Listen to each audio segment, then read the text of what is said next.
Welcome to Narita Sang mga Sisilalabs. Andito po tayo sa Narita Temple, dito po sa Oh, wow! Narita Sang po, sa Chibaken, malapit po sa airport ito. Nandito po tayo sa Narita Sang. Ang spot na hindi lang sa pangdasal, kundi sa pang food trip. Royalty din yan. Habang naglalakad ka sa Makasaysayang o Mitasando Street, sumasalubong agad ang amoy ng fresh grill, unagi na parang sinisigaw. Tikman mo ko. O, yan po, diba?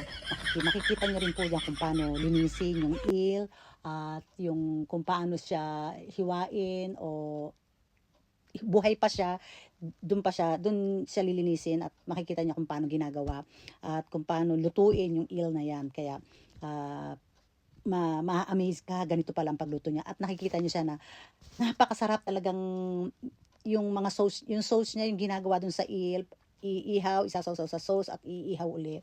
Yan po ang pagkain nila na talagang ma-amaze ka na napakasarap. Yung iba siguro sasabihin niyo ay ayaw ko niyan, pero talagang promise ang sarap. At saka dito po sa dito mo makikita ang mga traditional wooden restaurant na dekada na ang tanda pero solid pa rin ang lasa. Ang lasa at syempre hindi kumpleto ang trip kung hindi mo ma-check ang pinakasikat na Unagi House. Punong-puno ng tao. Laging puno ang mga restaurant diyan. At yan po, tingnan mo ang presyo pag o-order ka po muna bago ka magbayad sa cashier, and then pipila ka, hihintayin mo yung number na tawagin ka bago kayo makapasok sa restaurant dahil sa dami ng tao na naghihintay. Ayan po. Kaya dinadayo po talaga ito dito. Dito raw ang legit na melt in your mouth eel, unagi. Dinadayo po ng mga locals at turista po ito, itong mga restaurant dito sa Narita Sang Temple. At habang papalapit ka sa main entrance ng Narita Sang, wow, mapapawaw ka talaga. At ang sarap ng amoy dito sa Shinsoji Temple. Ramdam mo ang sacred vibes, combination ng kultura, history, at aroma ng unagi na walang kapantay ang amoy at lasa. Malinam na, matamis, malambot. Ito yung lugar na sikat na unagi restaurant.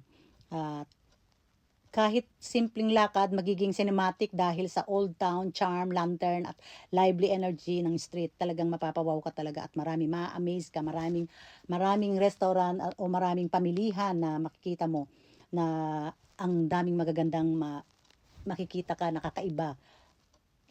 At siyempre dito, doon mo maiisip na bago ka pumasok sa Sagradong Temple, pakakainin ka muna ng langit, parang ganun po.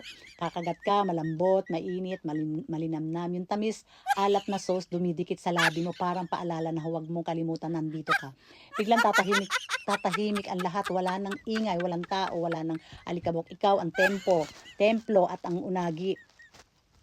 Tatlong bagay na parang sabay humihinga. At habang papalapit ka sa Narita Sang Shinsoji, dala mo ang init ng pagkain. Parang blessing na kinain mo imbis na inilagay sa palad. Ito ang pintuan ng paglalakbay. Ito ang initiation. Ito ang Narita Sang. Kung saan bago ka pumasok sa sagradong lugar, binibigyan ka muna nila ng apoy sa tiyan at kwento sa kaluluwa. Yan po ang Narita Sang. Mga Sisilalabs, kung pupunta kayo dito sa Japan, huwag niyong kalimutan pumunta rito. Pasyalan niyo po ito. At ito lang po yung first ng video ko. Meron pa po akong second video. Panoorin niyo po dahil papasok tayo sa Narita Sang Temple.